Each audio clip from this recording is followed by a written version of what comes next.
The theme comes out from maybe the most serious and the most common and the most pervasive topic that has constantly been there in all of my ministry for the past 4 to 5 years. In all the sermons, whatever type of sermon, whatever topic is preached, it always goes back to that point, that the Bible is not just some systematic array of doctrine. It's not some historical narrative. It is a book that God breathed. And the emphasis of that for us to think about is that God actually wrote a book. He didn't make cassette tapes, YouTube videos. He didn't tweet the 10 Commandments. He chose to actually preserve His truth by writing it down. And if He did that with that purpose, then we as Christians are supposed to read it. And I don't think there has been any other topic that has been more pushed or more necessary, as I have seen it in the past 5 to 6 years of my ministry, than to encourage people to go to God's book, read God's book, study God's book. So it should impress upon us that it is as simple as God wrote a book for us to read. And it is just stunning how many Christians fail at reading, are poor at just reading the Bible. So the theme comes from that experience to want to encourage people to actually read the Bible. Not only to encourage them to read it, but encouraging them that they can read it. They can understand the scriptures. God wrote it so that we can know about His truth. So that's the push. Maybe to follow up on that, I think it's also, why did God write a book?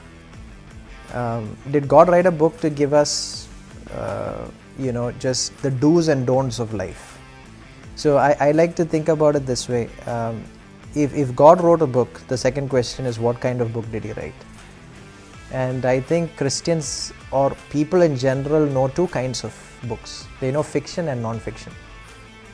So they either read storybooks, and if they read storybooks, it's for entertainment, or they read textbooks. Why? So that they can gather knowledge. And so it's an array of what is this and what is that, is definitions and theorems. We're used to these two kinds of books. And suddenly we've got the Bible. But we've only read two kinds of books. So what's the Bible? So what happens is, when Christians take the Bible and actually read about Moses and Abraham and Isaac and Jacob and Jesus, they read it like they read a storybook. It entertains them. It's cool. Yeah. And when they go to Leviticus, or they go to specific portions of scripture, or even the epistles which Paul writes as letters to the church, they read that as textbook, because it doesn't fall in the storybook line. So it's a textbook. So it's like definitions and theorems. And so fundamentally, the Christian is not equipped to actually know God's book, or read God's book, or understand God's book. And I think I think the guilt of that falls upon so many pastors and parents who have failed to teach their flocks and their children how to read God's book. We read textbooks for knowledge. We read storybooks for entertainment. We read the Bible for life. Then how do we know? How do we read it? How do we understand it? Why do we pursue it? It's a big topic.